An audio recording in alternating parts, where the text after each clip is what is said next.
Power Book 2, Season 4, Episode 3 has came. If this is your first time here, make sure you sub to the channel.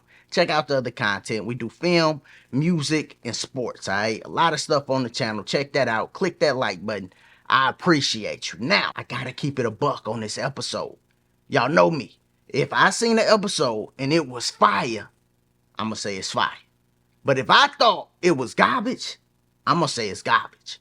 In this episode, even though they move stuff along in the story, the actual scenes in the episode, garbage. I mean, complete garbage. They move the story along. We got Kane and Noma. I predicted that. I'm going to put the prediction down in the description. When you click it, you'll be able to see the video down there. They move the story along with Tariq and Braden and how Tariq going to be able to get in the clubs and stuff. They going to be moving this group around, and that's how Tariq gonna get into that Ghost role where he's in the clubs, like how Ghost had Truth.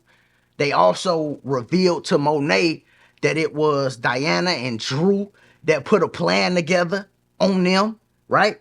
So they moved the story along, but the scenes, Monet at the end, I don't know what's going on with Mary J. I think maybe it might be an age thing, because I swear, y'all, I didn't seen stuff where I'm like, okay, Mary J is a good actress. I seen stuff in the past. It was like an old slave type movie that I seen. I swear I forgot that she was like a good actress in. But in this, I think it's just a role that don't fit her as well as, you would think, right? You would think like, yeah, this role go good for Monet, but I don't think it do. And people been always saying her acting in this role ain't been up to par. Bruh, that ending scene, I'm like, yo, Monet, Mary J, pull it together. But that wasn't it. When Tariq meets the Connect, that scene was beyond garbage. Forget the fact that Davis ain't never really been in the streets. Like, now he know people in the streets, and he able to take Tariq and them to a fight club. Like, I seen the picture with Davis, Braden, and Tariq. What I didn't know was Davis was gonna be the one getting them to connect. Like, I didn't think Davis had to connect. Like, what Davis doing finding the connect? And then when they meet the connect, the whole scene is garbage. I get it. They able to meet connects because of Ghost and Tariq being his son. But the whole scene was garbage. Then Tariq and Method Man in that car. Oh my God. That was crazy. And it wasn't really on Method Man. I know the dude that played Tariq, he young. Bro, you gotta get a better evil face. That was crazy. All right. So it was just a bunch of scenes that I was seeing. And it was more than that. You know how Kane and Noma, I predicted them getting together. But when it actually happened, it felt so rushed. All right. They have a moment. They have another moment. And then the next moment, he just walk in and get her from the back. Forced sex scene. That's one of the biggest problems with Power Book 2. That's one of the biggest differences in Power Book 2 and Power Book 3. In Power Book 3, when they show sex scenes, it be feeling like the sex scene is important. In Power Book 2, they just throw a sex scene in there for you. Like, hey, we just gonna throw this in. And all of these things make the show very hit or miss. I always say it that. Power Book 2 will have fire scenes that you see and be like, ooh, that scene fire. But then they'll have scenes that you see and be like, this is bad.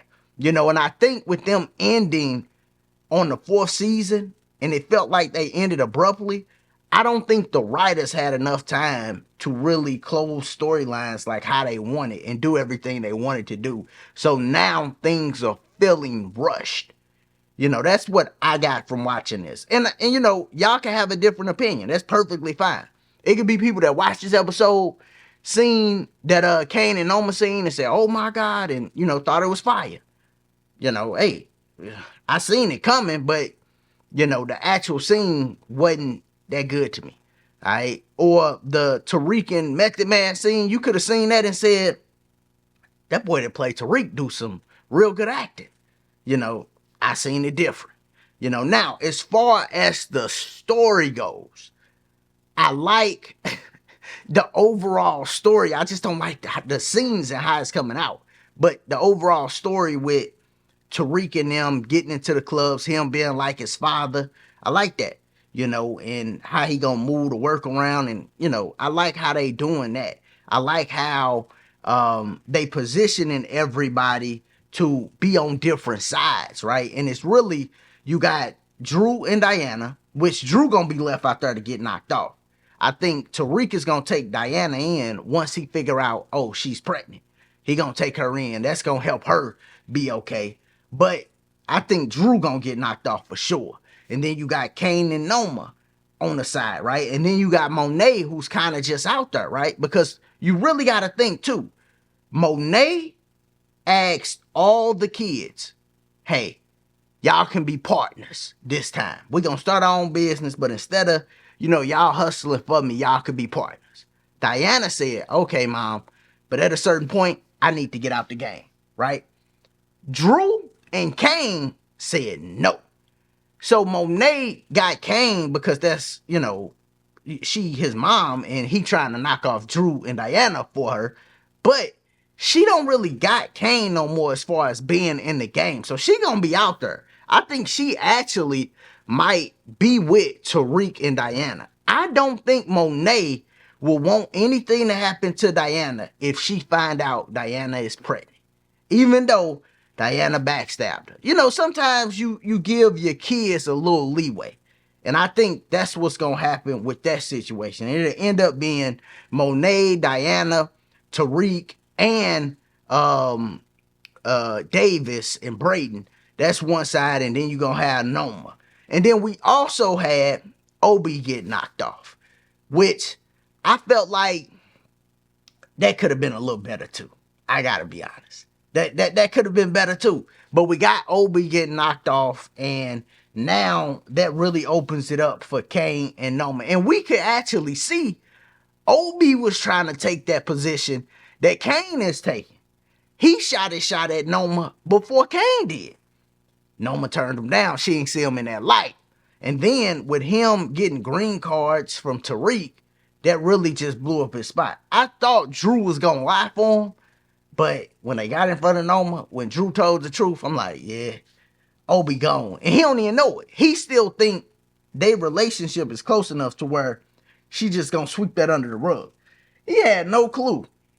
Now, her stabbing him in the neck and then him still talking and all of that. Come on, y'all. It's like a combination of things, right?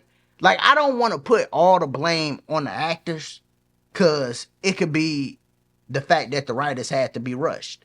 You don't want to put all the blame on the writers, because the directors in them, they got rushed too. You know what I'm saying?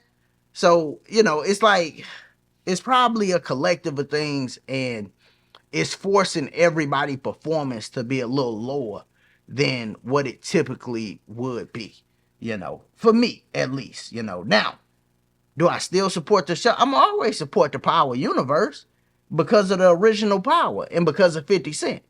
So it ain't like I don't support the show. That's not what I'm saying in this whole video. If you think I'm saying that, that ain't what I'm saying. If you think I'm saying I hate the show, that ain't what I'm saying. I'm saying they be hit or miss. And to me, a lot of these scenes in this episode was a miss. But y'all let me know, what did you think about this whole episode? What was your favorite parts, if you had them? Because the storyline got pushed along. Or what was the parts where you like, nah, this ain't doing it for me? Let me know in the comments. As always, if this your first time here, make sure you sub to the channel. Check out the other content. Click that like button. Y'all be easy. Be safe. Peace.